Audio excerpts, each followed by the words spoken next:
In 1829, Charleston, South Carolina, a 16-year-old intersex enslaved person named Samuel becomes the center of a twisted obsession.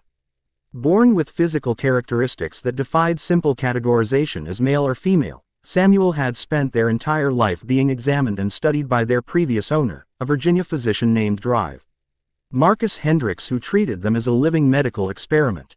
When Dr. Hendricks died, Samuel was sent to a Charleston auction house, where their unique existence would attract the dangerous attention of wealthy plantation owner Richard Whitmore and his wife Catherine. At the slave auction, Samuel's presence created an unusual stir among the buyers. The auctioneer struggled to describe Samuel's unique characteristics, and a bidding war erupted between Richard Whitmore and another brutal plantation owner. Catherine Whitmore, who unusually accompanied her husband to the auction, felt an immediate and complicated attraction to Samuel, seeing in them both a reflection of her own trapped existence and something deeply fascinating. Richard ultimately purchased Samuel for the extraordinary sum of $1,500, 5 times what a typical house servant would cost, revealing the depth of his obsession from the very beginning. Richard Whitmore was a man who believed himself to be educated and refined, different from cruder slaveholders. He approached Samuel with what he considered intellectual curiosity, conducting examinations and asking endless questions about Samuel's body and experiences. He saw himself as respectful because he asked permission before touching, because he used medical language, because he claimed to seek understanding rather than mere gratification. But his fascination was still a form of violation, treating Samuel as a specimen to be studied rather than a person to be respected, reducing their humanity to their physical difference. Catherine began visiting Samuel's room secretly, seeking connection with someone who might understand what it felt like to be trapped and reduced to one's physical form. She shared her frustrations about the limitations placed on wealthy Southern women, her sense of being decorative rather than useful, her loneliness within her marriage. Despite the fundamental impossibility of genuine relationship within the context of ownership, Catherine fell deeply in love with Samuel, and Samuel, against their better judgment, began to feel something in return. A connection that was real even though it existed within fundamentally unequal power dynamics. Richard discovered Catherine's attraction to Samuel and, rather than becoming jealous, proposed a shocking arrangement, that Samuel become shared between them, belonging to both husband and wife. He framed this as a mutually beneficial situation, promising Samuel privileges, protection, and better treatment in exchange for their availability to both Richard and Catherine. Samuel, faced with impossible choices and knowing that refusal could lead to being sold to someone far worse, negotiated for small freedoms, access to books, ability to move around the plantation, and a promise never to be sold. For several months, Samuel navigated the complex dynamics of being desired by both Richard and Catherine. With Richard, encounters were physical and clinical, driven by his need to understand and categorize. With Catherine, the relationship was more emotional and intimate, filled with long conversations and genuine tenderness that almost felt like love.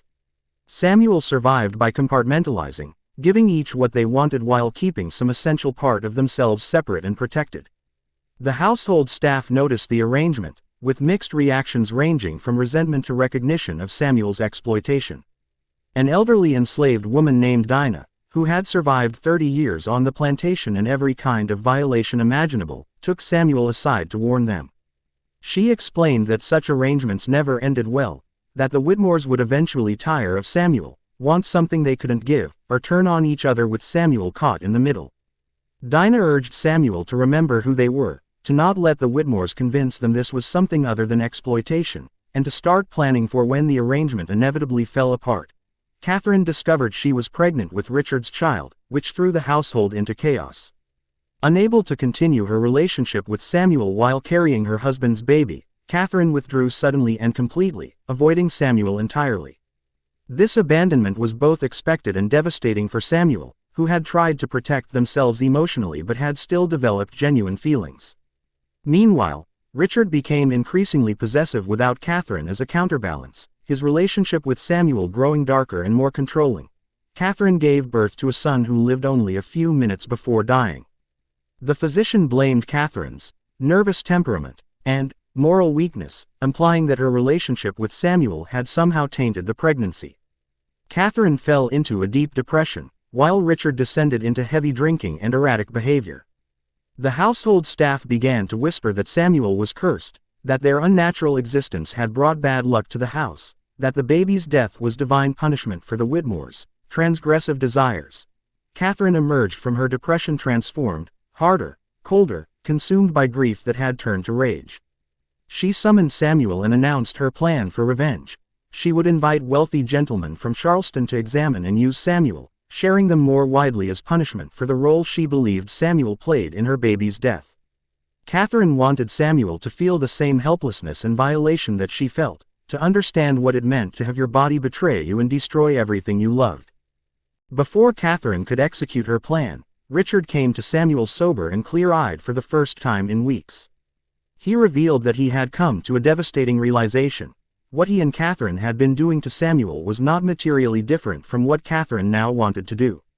The fact that there had been only two of them instead of many, that they had used softer words and gentler touches, didn't change the fundamental reality of exploitation.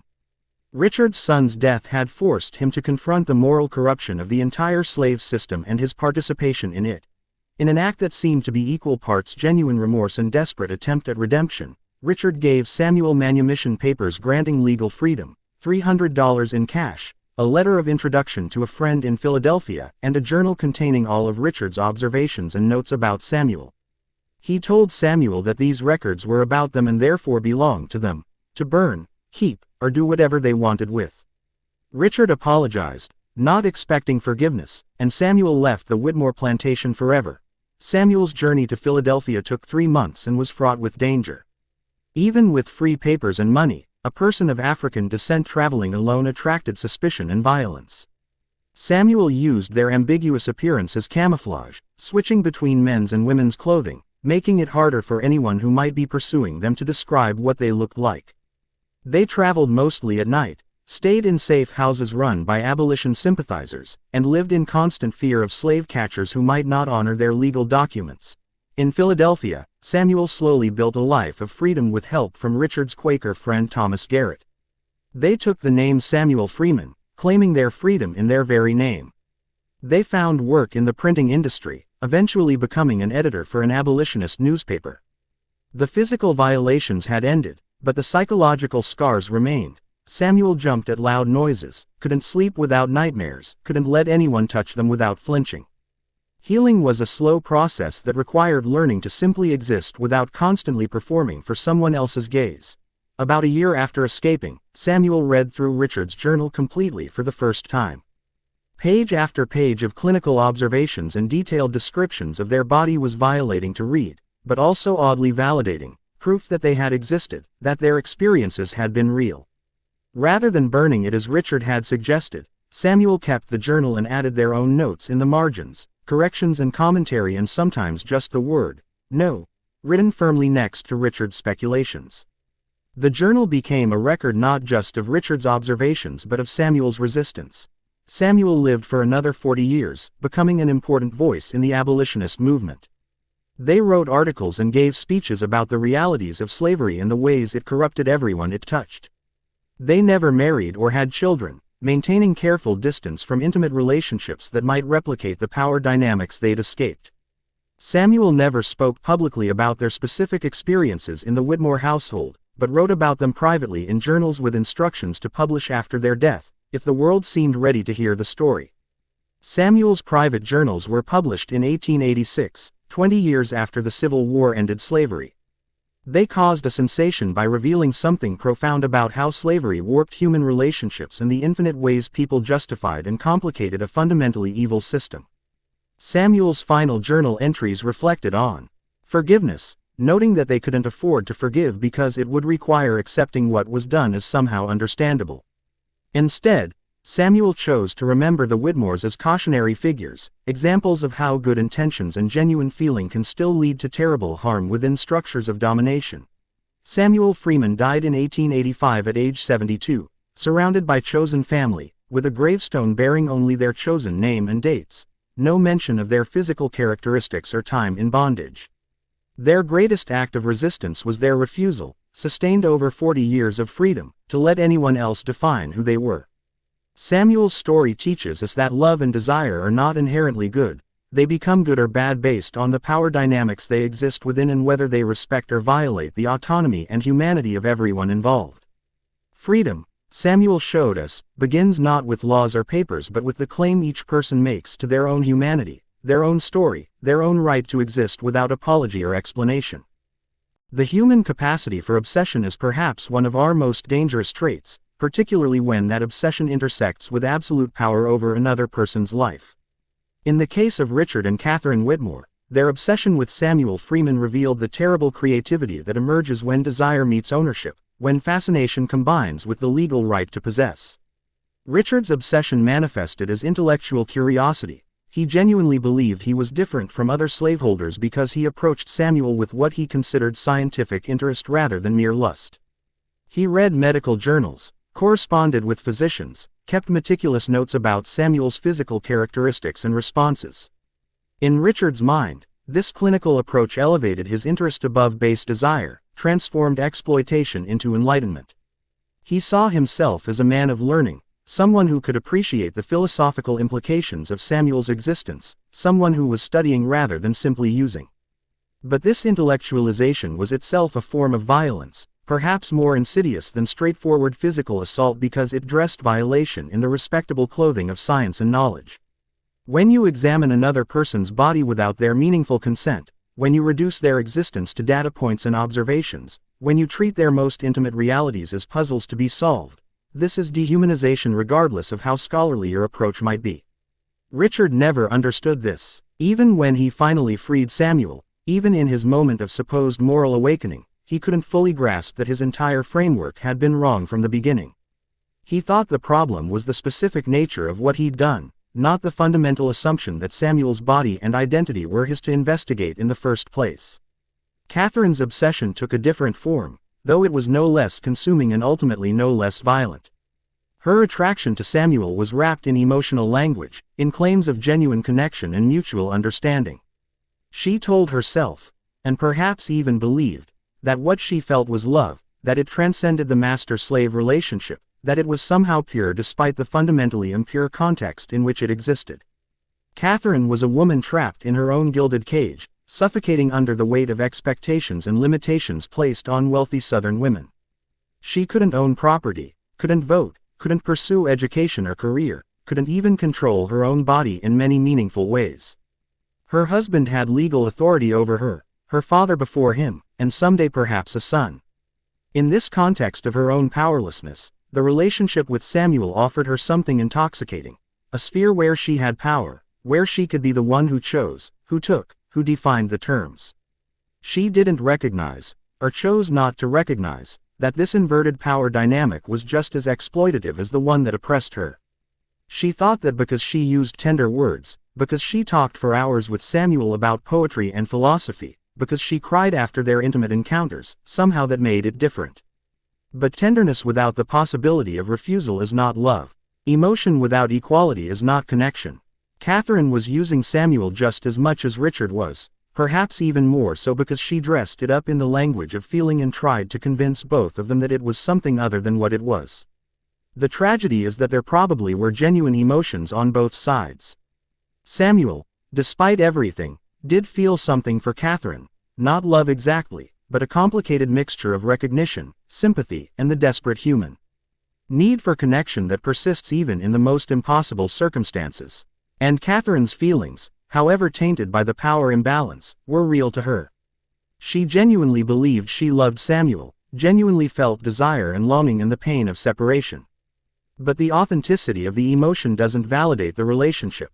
This is one of the hardest lessons of Samuel's story, that real feelings, genuine attraction, even something that looks and feels like love can still be fundamentally wrong when it exists within a context of domination. We want to believe that love conquers all, that genuine emotion somehow transcends social structures and power imbalances.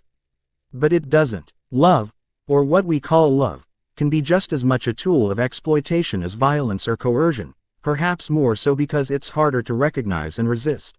Throughout human history, bodies that don't conform to binary categories have been treated as curiosities, aberrations, problems to be solved or spectacles to be displayed.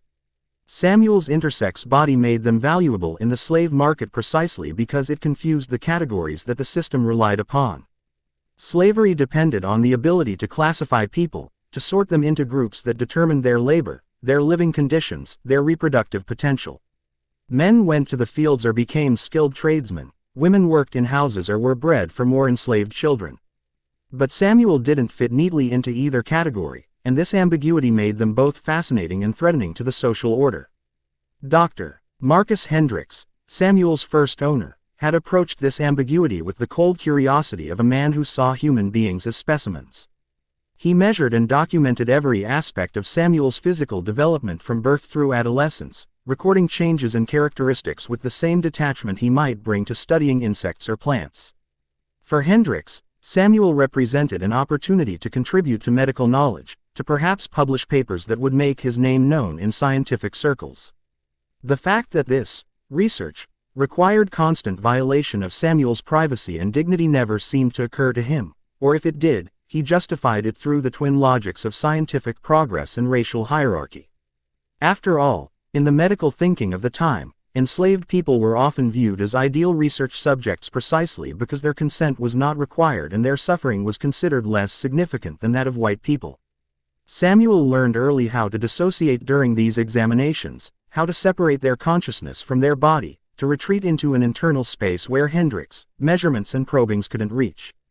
This is a survival skill that many people who've experienced ongoing violation develop, the ability to be both present and absent, to endure what's happening to the body while preserving some core of self that remains untouched. But this skill, necessary as it was for survival, came with its own costs. When you spend years learning to disconnect from your body, when physical sensation becomes associated primarily with violation and objectification, it becomes difficult to ever fully inhabit your physical self again. Even in freedom, even in safety, Samuel carried this disconnect, this learned inability to be fully present in their own skin. The examinations also created a strange kind of education for Samuel. Hendricks would explain what he was observing, would share his theories about sexual development and physical variation, would let Samuel read medical texts that discussed hermaphroditism and other conditions. So Samuel grew up with an unusual understanding of their own body, seeing themselves through both their own experience and the clinical gaze of medical science. This double consciousness, experiencing their body from the inside while also observing it from the outside, created a kind of fractured self-awareness that would mark Samuel for life. When Richard Whitmore purchased Samuel and began his own examinations, he thought he was doing something different from what Hendricks had done. Richard had read Hendricks' notes and wanted to build on them, to explore not just the physical facts of Samuel's body but the experiential and philosophical dimensions of existing between categories. He asked Samuel questions about how they perceived themselves, whether they felt more masculine or feminine, what their desires were, how they navigated a world that insisted on binary gender. These questions felt different from Hendricks' purely physical examinations, felt almost like genuine interest in Samuel as a person rather than a specimen. But they were still violating because they were still compulsory, still part of the package of ownership.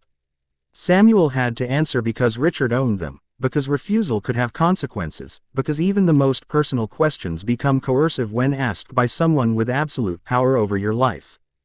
One of the most insidious aspects of the Whitmore household's arrangement was the way it mimicked consensual relationship while remaining fundamentally coercive. Richard prided himself on asking rather than simply taking, on negotiating terms with Samuel, on creating what he saw as a mutually beneficial agreement.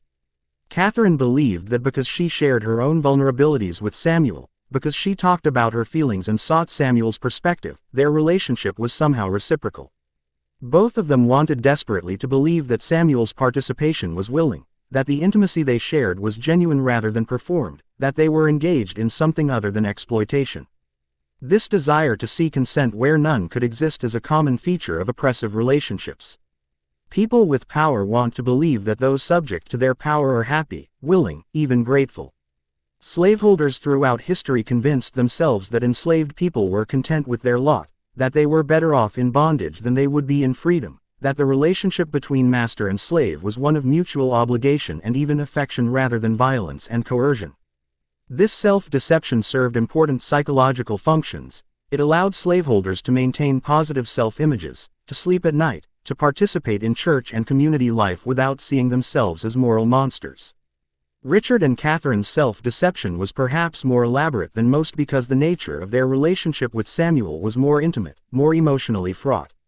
It's one thing to convince yourself that the people picking cotton in your fields are content. It's another thing entirely to convince yourself that the person sharing your bed actually wants to be there when you own them.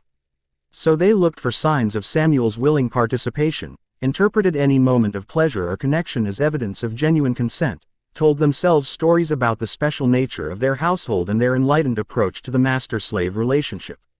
When Samuel negotiated for privileges, access to books, freedom to move around the plantation, promise of not being sold, Richard and Catherine saw this as proof that Samuel had agency in the arrangement. Look, they could tell themselves, Samuel is bargaining, making demands, shaping the terms of this relationship. This must mean they're a willing participant, that this is something other than simple exploitation.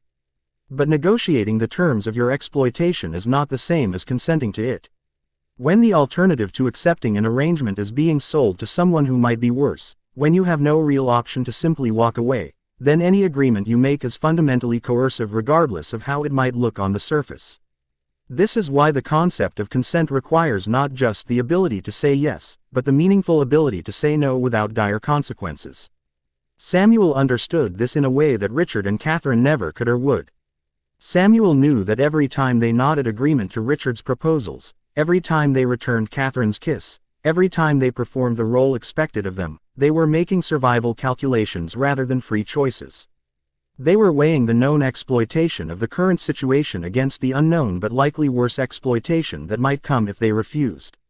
This isn't consent, it's strategic submission, a form of resistance that looks like compliance, a way of preserving whatever small sphere of autonomy might be possible within fundamentally constrained circumstances.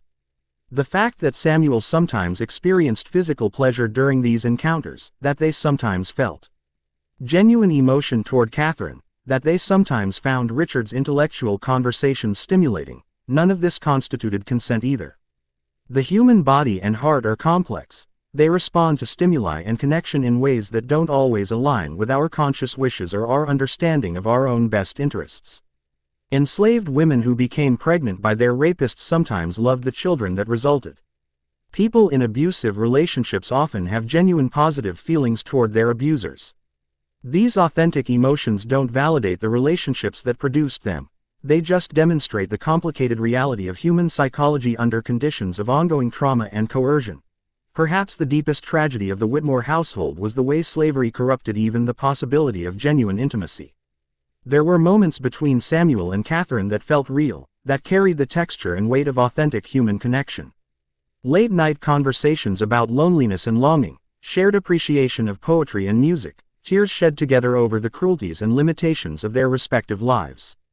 If these same interactions had occurred between two free people with equal social power, they might have been the foundation of genuine friendship or even love.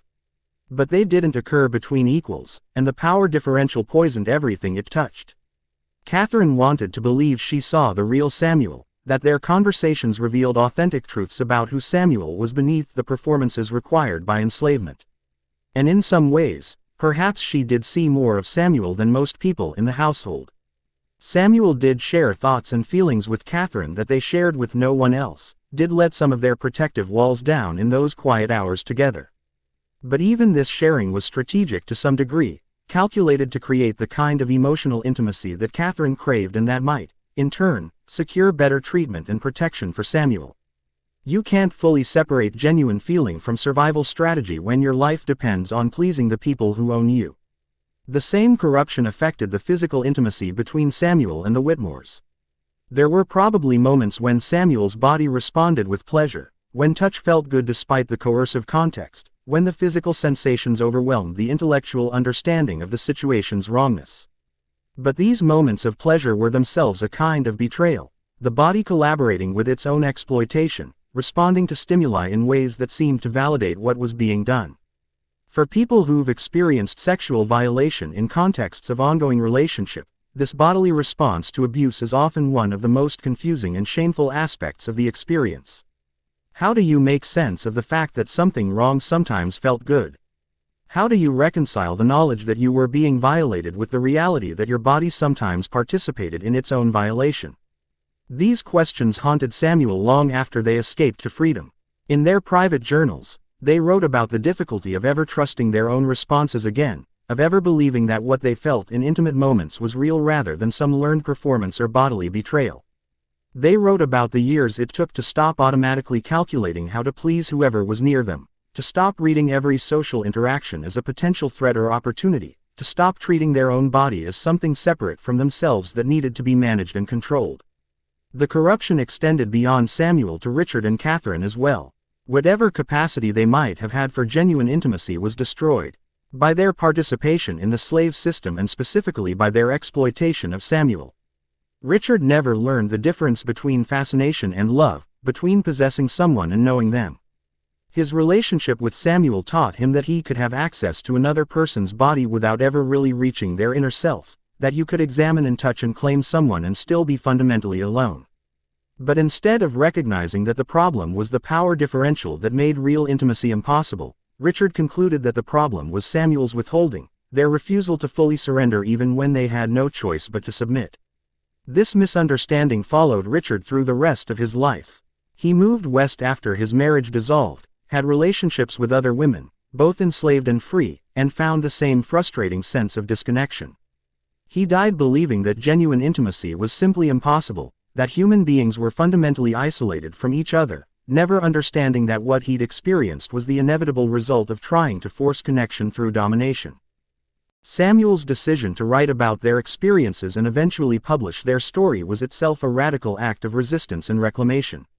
For years, others had written about Samuel, Drive. Hendricks in his medical journals, Richard in his observations, probably Catherine in her private diary. Samuel's body and life had been turned into text by people who claimed authority to interpret and explain them.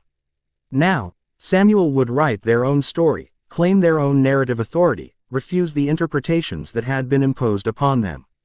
The process of writing was both therapeutic and re-traumatizing. Samuel had to revisit experiences they'd spent years trying to forget, had to articulate violations they'd never put into words before, had to make sense of emotions and responses that still confused them. They wrote late at night, often by candlelight, filling journal after journal with memories, reflections, analysis.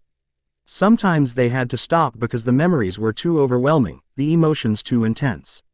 They would put the writing away for weeks or months, focusing on their daily life and work, trying to rebuild the equilibrium that remembering had disrupted.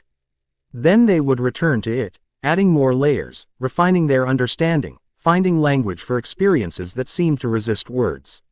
What emerged over years of this process was not a simple narrative of victimhood but a complex exploration of power, desire, survival, and resistance. Samuel wrote about the ways they'd maintained agency even in situations of profound powerlessness, the small acts of resistance that others might not have recognized as resistance at all. They wrote about the complicated nature of their feelings for Catherine, refusing to simplify or sanitize the emotional reality of their relationship. They wrote about their own body with neither shame nor celebration, but with a kind of clear-eyed acknowledgement of how it had shaped their experience and how others had responded to it.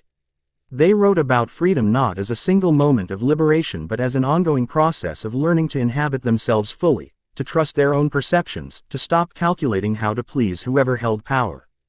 The decision to eventually publish these writings was agonizing. Samuel knew that making their story public would expose them to judgment, curiosity, perhaps even danger. There were still people who believed Samuel should be in bondage, who considered their freedom a theft of property, who might try to recapture them despite the manumission papers. There was the fear of being reduced once again to a spectacle, of having their intimate experiences consumed by strangers, of losing control over their story even as they tried to claim it. But Samuel also understood the political importance of testimony, the way that personal stories could challenge abstract defenses of slavery, could make the reality of the system visceral and undeniable. The abolitionist movement needed stories like Samuel's, not the sanitized narratives of noble suffering and grateful rescue, but the complicated truth about how slavery corrupted everything it touched, how it made genuine human connection impossible, how even well-intentioned slaveholders participated in profound evil. Samuel also wanted to reach other people who existed outside society's categories, who had bodies or identities that confused the binaries their culture insisted upon. They wanted these people to know they weren't alone, that someone else had navigated similar challenges, that it was possible to survive and even thrive despite the violence of being constantly misunderstood and misinterpreted. The published version of Samuel's journals, edited to protect certain people and to fit Victorian sensibilities about what could be discussed in print, caused exactly the sensation Samuel had feared and hoped for. Abolitionists embraced it as powerful ammunition against slavery. Former slaveholders denounced it as lies and exaggeration. Medical professionals debated the accuracy of Samuel's descriptions of their own body. Literary critics praised the quality of the writing while expressing discomfort with its subject matter. And somewhere in all this noise, individual readers encountered Samuel's story and found their understanding of the world fundamentally changed. Samuel Freeman died in 1885, having lived to see slavery abolished in America and the beginning of Reconstruction's attempt to build a more just society on the ruins of that terrible system. They did not live to see how thoroughly that attempt would be betrayed, how the end of legal slavery would be followed by new systems of oppression, how the fundamental question of black humanity would continue to be contested. But they did live long enough to know that their testimony had mattered, that their refusal to let others define them had inspired others, that their insistence on their own complex humanity had challenged the simple categorizations that made oppression possible. In the years since Samuel's death, their story has been interpreted and reinterpreted through various lenses. Early readers focused primarily on the abolitionist aspects, using Samuel's experience as evidence of slavery's moral corruption. Later readers, particularly in the 20th century, began to pay more attention to the gender and sexuality dimensions, seeing Samuel as an early example of someone living outside binary gender categories. Contemporary readers bring frameworks of intersectionality, understanding that Samuel's experience was shaped by the intersection of race, gender, class, and embodiment, that none of these aspects can be understood in isolation from the others. But perhaps the most enduring lesson of Samuel's story is about the nature of freedom itself.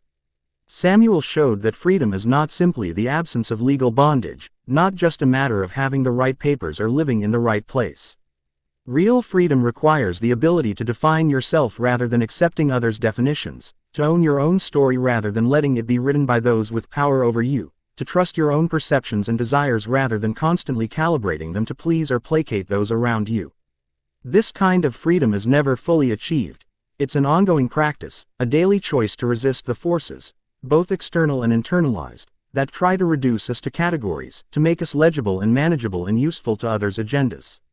Samuel's life after escape was a sustained practice of this kind of freedom. Every time they wrote in their journal, every time they chose how to present themselves to the world, every time they refused to explain or justify their existence to people who demanded explanations, they were enacting freedom.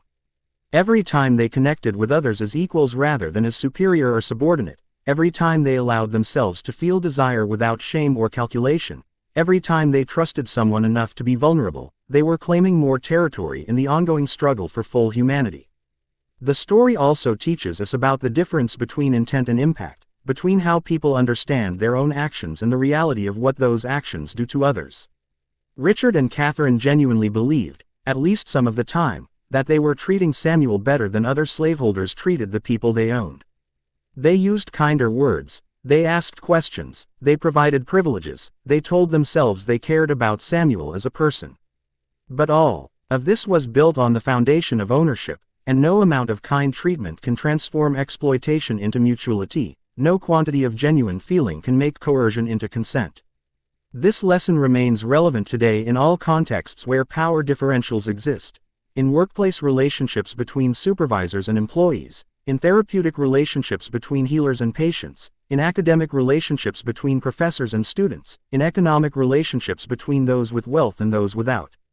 The people with more power often want to believe that their good intentions, their kind treatment, their personal warmth somehow neutralize the power differential. But power doesn't work that way. The person with less power is always making calculations, always aware of the consequences of refusal, always performing some version of what the powerful person wants to see. Genuine mutuality requires not just good intentions but structural equality, the real ability to say no without dire consequences, the freedom to be honest without risking your safety or livelihood. Samuel's story asks us to examine our own relationships for these dynamics, to consider where we might be the Richard or Catherine in someone else's story, where our good intentions might be covering over exploitation we don't want to acknowledge. It's an uncomfortable question, one that many people would rather not ask. But asking it, sitting with the discomfort it produces, and being willing to change based on what we discover, this is part of what it means to honor Samuel's legacy, to take seriously the lessons their life and testimony offer.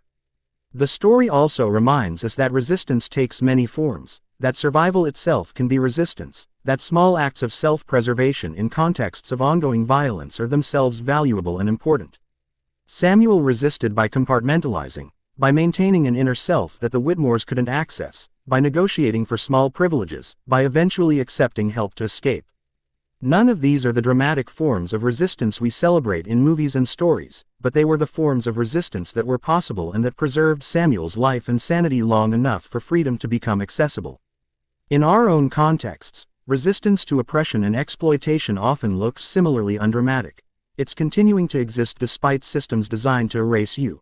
It's maintaining your sense of self despite constant messages that you're not enough or too much or wrong. It's accepting help when you need it. It's taking whatever small freedoms are available and using them to create space for more freedom. Samuel's life shows us that this kind of resistance is legitimate and valuable, that we don't all need to be dramatic heroes to contribute to the ongoing struggle for justice and human dignity.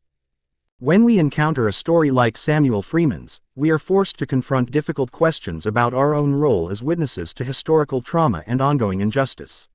What does it mean to read about such profound violation and exploitation?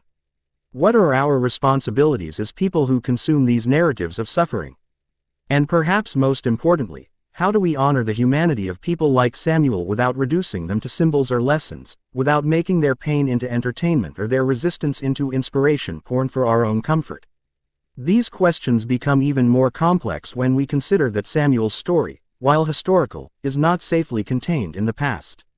The dynamics it reveals, the way power corrupts intimacy, the impossibility of consent within relationships of domination, the human capacity for self-deception about our own exploitative behaviors, the creative ways people survive impossible circumstances, all of these continue to operate in our contemporary world. We may no longer have the legal institution of chattel slavery in America, but we have mass incarceration that disproportionately targets black and brown bodies, immigration detention centers where people are held in conditions that violate human dignity, economic systems that create relationships of profound dependency and exploitation, intimate relationships where power differentials make genuine mutuality impossible. Samuel's story asks us to see these contemporary manifestations of domination and exploitation, to recognize the ways that the fundamental dynamics of ownership and objectification persist even when the legal structures have changed. It asks us to be honest about the ways we might participate in these systems, the ways we might be the beneficiaries of others' unfreedom, the ways our own desires and needs might be met through relationships that cannot truly be consensual because the power balance is too skewed. This is uncomfortable work. It's much easier to read Samuel's story and feel righteous anger at Richard and Catherine, to position ourselves as different from them, morally superior, incapable of such exploitation. But that comfort is itself a form of denial, a refusal to grapple with the harder truth that most of us, given the right circumstances and socialization, are capable of tremendous harm rationalized through good intentions and genuine feelings. The slave-holding class in the antebellum South were not monsters from another species. They were human beings who'd been raised in a system that taught them certain people were property, who'd internalized these lessons so deeply they seemed like natural law, who genuinely believed they were behaving ethically within the parameters their society had established. We are all products of our own societies, inheritors of systems we didn't create but benefit from and perpetuate. The question is not whether we're capable of the kind of exploitation Richard and Catherine engaged in. We are. But whether we're willing to examine our lives honestly enough to identify where we might already be engaged in it, and whether we have the courage to change once we see it. Samuel's story also raises questions about the nature of forgiveness and healing, both individual and collective. Samuel wrote in their journal that they couldn't afford to forgive Richard and Catherine because forgiveness would require accepting that what was done was somehow understandable or excusable within its context. This is a powerful challenge to easy narratives of reconciliation that ask the violated to forgive without demanding accountability from those who violated them, that prioritize the comfort of the powerful over the justice claims of those they've harmed. We live in a culture that often pressures survivors of trauma to forgive, suggesting that holding on to anger or refusing to absolve those who've harmed us is somehow unhealthy or unspiritual. But Samuel's refusal to forgive was itself a form of health, a way of maintaining clarity about right and wrong, a refusal to let the perpetrators off the hook by framing their actions as understandable products of their time and place. At the same time, Samuel didn't allow Richard and Catherine to occupy their thoughts constantly, didn't give them the power to define their emotional life even after escape. This is the delicate balance Samuel achieved, refusing to forgive without being consumed by hatred, maintaining moral clarity without sacrificing their own peace. For those of us who witness Samuel's story from a distance, these questions become: how do we remember without exploiting? How do we learn without appropriating? How do we honor without simplifying? Samuel was a real person with complexities that can't be fully captured in any narrative, no matter how detailed. They had thoughts and feelings we'll never know, experiences that weren't recorded, dimensions of their personality and life that existed beyond their relationship with the Whitmores and their work in the abolitionist movement. When we turn historical figures into characters in stories we tell ourselves, we risk flattening them, making them serve our contemporary purposes in ways that might violate their own understanding of their lives and their wishes for how they'd be remembered. The act of telling Samuel's story, even with the best intentions, involves a kind of presumption, the assumption that we can know them well enough to represent them, that our contemporary frameworks and language can adequately capture their experience, that making their private trauma into public narrative serves justice rather than voyeurism. Samuel themselves grappled with these questions when deciding whether to publish their journals, weighing the political value of testimony against the cost of exposure, the potential to help others against the risk of being reduced once again to a spectacle. They ultimately decided that the political necessity outweighed the personal cost, but it was a close decision, one they revisited multiple times before final publication. In retelling their story now, we inherit the responsibility to honor that decision, to remember that Samuel chose to share their experience not to satisfy our curiosity about the scandalous or unusual aspects of their life, but to reveal something important about power, exploitation, resistance, and freedom. This means focusing not on the sensational details but on the structural dynamics, not on the specific sexual or physical acts but on the fundamental impossibility of consent within relationships of ownership, not on Samuel's unusual body but on their fully human response to dehumanizing circumstances. It means resisting the temptation to turn Samuel into either a pure victim or an idealized hero, recognizing instead that they were a complex human being who made difficult choices in impossible circumstances, who sometimes experienced pleasure and connection even within exploitative relationships, who survived through strategies that might look like collaboration but were actually sophisticated forms of resistance. The question of how to remember also intersects with ongoing debates about whose stories get told and who gets to tell them. Samuel's story was nearly lost to history, preserved only because they had the literacy, resources, and determination to document their own experience, and because they found allies willing to help publish and preserve those documents. How many other stories like Samuel's are simply gone, erased because the people who lived them didn't have access to literacy or the time and safety to write, because their papers were destroyed or lost, because no one with power considered their experiences worth preserving. When we engage with the few stories that have survived, we need to remember that they represent only a tiny fraction of the total reality of slavery and its aftermath, that for every Samuel Freeman whose testimony we can read, there were thousands or millions whose voices are simply absent from the historical record. This should inspire both gratitude for the testimony we have and grief for all that's been lost, both careful attention to preserved stories and humility about the limits of what we can know. It should also inspire contemporary commitment to preserving voices and stories that might otherwise be lost, to ensuring that people who exist at the margins of society have the resources and platforms to document their own experiences, to creating conditions where survival doesn't require silence about violation and exploitation. Samuel's story reminds us that testimony is itself a form of resistance, that claiming your own narrative is a political act, that refusing to let others define you is foundational to freedom.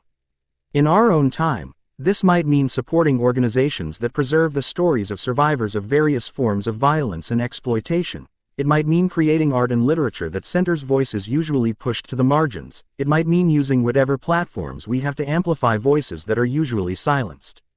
It might mean examining our own lives for the stories we're not telling, the truths we're avoiding, the ways we're complicit in systems of harm, and finding the courage to speak those truths even when they're uncomfortable or costly. The legacy of Samuel Freeman is not just in the specific details of their life but in their example of insisting on self-definition against all odds, of maintaining their humanity in circumstances designed to strip it away, of transforming survival into testimony and testimony into political action. Every time someone reads their story and finds the courage to tell their own, every time someone recognizes exploitation in relationships they'd been calling love, every time someone refuses to accept others' definitions of who they are or what they're worth, they're extending Samuel's work into new contexts and new generations. This is how historical memory becomes living practice, how stories of the past inform and inspire action in the present. And this is ultimately why Samuel's story matters beyond its historical interest or its shocking details, because it teaches us something essential about human dignity, about the ongoing struggle for freedom in all its dimensions, about the courage required to be fully human in a world that constantly tries to reduce us to categories, functions, and uses. Samuel Freeman lived and died, but their refusal to be defined by others, their insistence on owning their own story, their commitment to freedom as daily practice rather than single achievement, these things echo forward through time, challenging and inspiring everyone who encounters them. In reading and retelling their story, we take on the responsibility to let it change us, to examine our own lives and relationships and societies in its light, to honor Samuel's memory not just with words but with action toward the more just and humane world they fought for. This is the final lesson of Samuel Freeman's life, that freedom is not something achieved once and preserved forever, but something claimed and reclaimed in every generation, in every relationship, in every moment when we choose human dignity over exploitation, mutuality over domination, truth over comfortable lies. Samuel's struggle is our struggle. Their resistance is our inheritance. Their hard-won freedom is both inspiration and challenge for our own ongoing work of becoming fully human in a world that still, too often, treats people as objects to be used rather than subjects to be respected. May we prove worthy of their legacy by continuing the work they began, by refusing to accept exploitation as inevitable, by insisting on genuine freedom for everyone, by honoring the complexity and dignity of every human life. The architecture of survival and the cost of endurance. When we speak of survival under conditions of absolute oppression, we often invoke the language of strength and resilience, as if these qualities were innate characteristics that some people possess and others lack. But Samuel Freeman's story reveals a more complicated truth, that survival under slavery required the development of psychological mechanisms so sophisticated, so carefully calibrated to the specific dangers of each moment, that they constituted a kind of genius born from necessity. From their earliest memories, Samuel had been learning to read the emotional weather of those who held power over them, to anticipate needs before they were articulated, to make themselves useful in ways that might provide some small protection from the worst forms of exploitation. Under drive, Hendricks, ownership, this meant learning to hold perfectly still during examinations that lasted hours, to answer questions about their own body as if they were discussing someone else entirely, to perform the role of compliant research subject so convincingly that Hendricks sometimes forgot he was violating a human being and believed he was simply conducting objective scientific inquiry. Samuel learned to separate their consciousness from their physical form, to retreat into an internal space where they could observe what was happening to their body without fully experiencing it, a dissociative skill that allowed them to endure what would otherwise have been psychologically annihilating. They learned to read medical texts upside down while Hendricks examined them, absorbing information about anatomy and physiology that would later help them understand their own body on their own terms rather than solely through the clinical gaze that had defined them since birth. They learned which questions were genuinely curiosity and which were preludes to more invasive procedures, which moods in Hendricks meant they might be left alone for a few days and which meant intensified scrutiny. They learned to make their face a mask, their voice a neutral instrument, their entire demeanor a performance of resignation that concealed the part of themselves they kept carefully hidden, the part that still hoped, still dreamed, still imagined a world where they might be free. When Samuel was sold to the Whitmores, all of these survival skills had to be recalibrated for a new and even more complex situation. Richard's obsession was different from Hendricks' clinical detachment. It was more personal, more emotionally involved, which made it both more dangerous and potentially more exploitable. Samuel recognized early that Richard wanted to believe himself different from other slaveholders, that he needed to see his interest in Samuel as elevated, intellectual, almost respectful. So Samuel learned to play to this need, to ask questions that made Richard feel like a teacher rather than an exploiter, to show interest in the philosophical discussions Richard wanted to have about the nature of sexual differentiation and human categorization. This performance served a protective function. As long as Richard felt that Samuel was an interesting intellectual puzzle, he might be less likely to resort to cruder forms of violence, might maintain the fiction that their interactions were somehow collaborative rather than coercive. But this performance also had costs. Every conversation where Samuel pretended interest in Richard's theories, every examination where they answered questions as if they were willing participants in scientific inquiry, every moment of calculated compliance, all of these represented small betrayals of their authentic self, small concessions to the dehumanizing framework that defined them as object rather than subject. Over time, these small betrayals accumulated into a kind of internal fragmentation, where Samuel sometimes lost track of where the performance ended and their real self began, where the mask they wore for survival became so convincing that they sometimes forgot they were wearing it. The situation with Catherine introduced an entirely new layer of complexity to Samuel's survival calculations. Catherine's desire was wrapped in emotional language, in claims of connection and understanding that were more seductive and therefore more dangerous than Richard's clinical approach. When Catherine came to Samuel's room seeking conversation and companionship, when she shared her own pain and loneliness, when she looked at Samuel with eyes that seemed to see them as a person rather than a specimen, it would have been easy to believe that something genuine was possible between them. And part of Samuel did believe it, did feel the pull of connection with another trapped soul, did experience moments of authentic feeling that couldn't be entirely attributed to survival strategy. But Samuel also understood, with a clarity born from years of exploitation, that Catherine's need for connection was itself a form of taking, that her emotional dependency made demands on Samuel that were no less coercive for being framed in the language of love rather than ownership. Samuel had to navigate the impossible terrain of responding to Catherine's emotional needs while protecting their own psychic survival, of providing enough genuine connection to satisfy her while maintaining enough distance to preserve some core of self that remained untouchable. This meant learning to parse their own feelings with excruciating precision, which emotions were genuine responses and which were conditioned reactions to please those with power, which moments of pleasure or tenderness were real and which were the body's automatic response to stimulation regardless of the coercive context. It meant developing the capacity to experience multiple contradictory truths simultaneously, that Catherine's feelings were real and that they were exploitative, that Samuel sometimes desired Catherine and that genuine desire was impossible under conditions of ownership, that moments of connection between them were authentic and that they were fundamentally corrupted by the power differential that made everything Catherine took from Samuel a form of theft regardless of how it was offered or received. The psychological toll of maintaining these complex, contradictory positions while simultaneously managing Richard's expectations and navigating the social dynamics of the household was immense.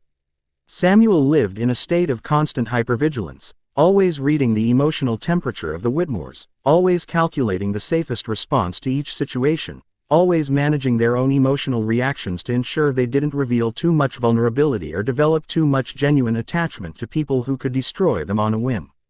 This level of sustained vigilance is exhausting in ways that people who haven't experienced it often fail to understand.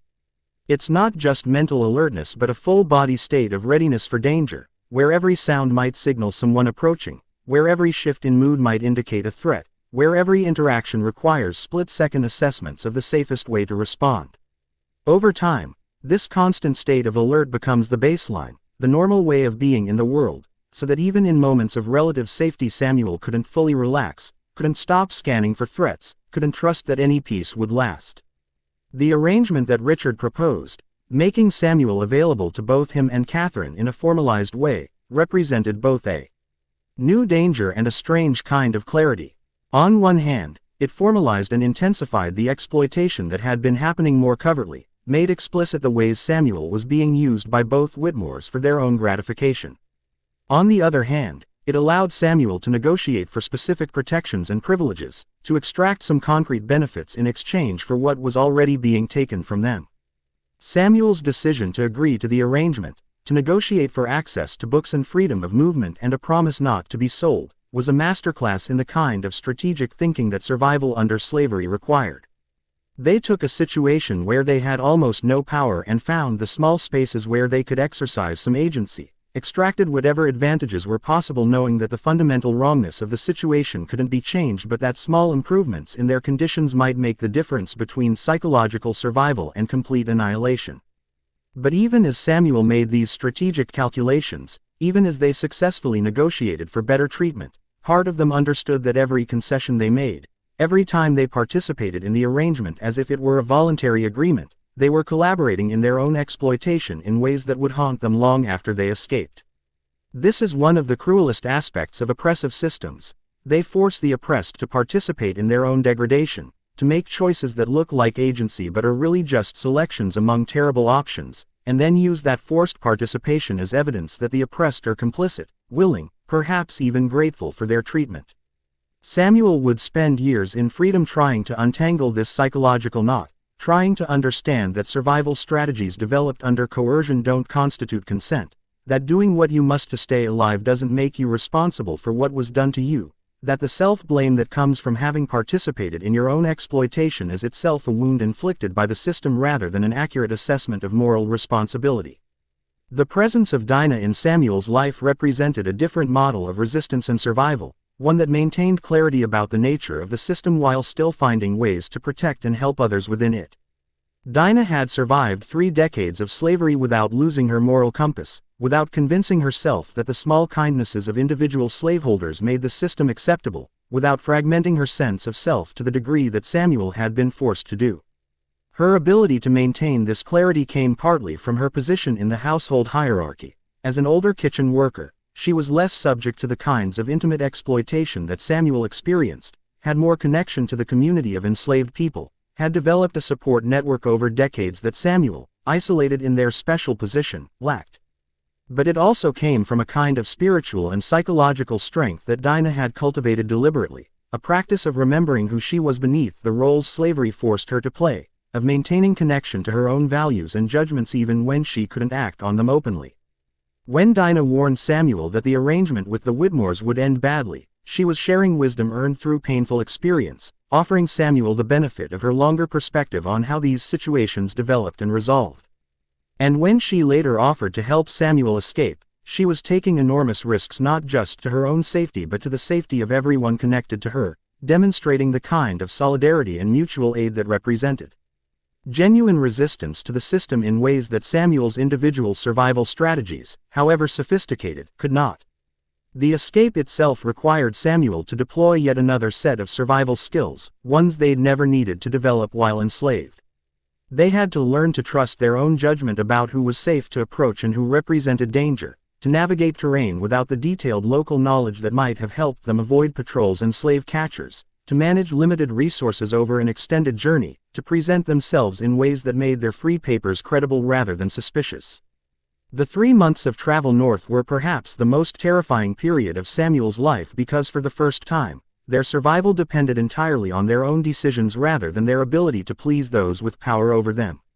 Every choice, which road to take, where to seek shelter, how to respond when questioned, carried potentially fatal consequences, and there was no one else to blame if they made the wrong decision, no way to perform compliance to avoid punishment. This transition from survival through compliance to survival through autonomous action was disorienting and terrifying, but it was also the beginning of Samuel's psychological liberation, the first step toward becoming a person who made choices rather than a person who strategically submitted to others' choices about them. Claude is AI and can make mistakes. Please double-check responses.